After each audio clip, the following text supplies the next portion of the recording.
எப்படி பார்த்தீங்க? இன்னைக்கு விவசாயிகள் 6 மாசம் போராடி என்ன நடக்கிறது 2 நாள் தான் இருக்கு.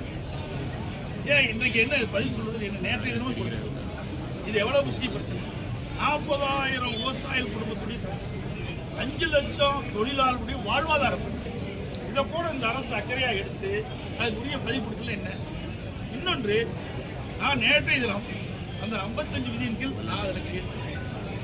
ஈரோவில் பிரதான எதிர்க்கட்சி தலைவர் என்ற முறையில் ஈரோவில் எழுப்புவதற்கு மரபு இருக்கு. இதை ஏற்கனவே திராவிட முன்னேற்ற கழக ஆட்சி தொடர்ந்து ஈரோவில் பல கேள்விகள் எழுப்பினாங்க, பல பிரச்சனையை எழுப்பினாங்க. நாங்கள் அதுக்கு பதில் கொடுக்கிறோம்.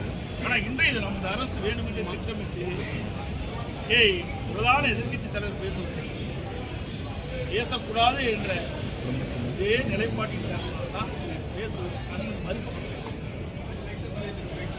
இவருக்கு எல்லாமே தெரியும், தெரியாதெல்லாம் ஒன்றும் இல்லையா? போராட்டம் பண்ணிட்டு அரசாங்கத்துக்கு தெரியாதா? அப்படி தெரியாத அரசாங்கம் இருந்தா இந்த அரசாங்கம் மோசமான அரசாங்கம் தான். ஒரு நாட்டில் நிலவுகின்ற பிரச்சனை 6 மாதமா தொடர்ந்து விவசாயிகள் தங்களுடைய உரிமைக்காக போராடி கொண்டிருக்கிறார்கள்.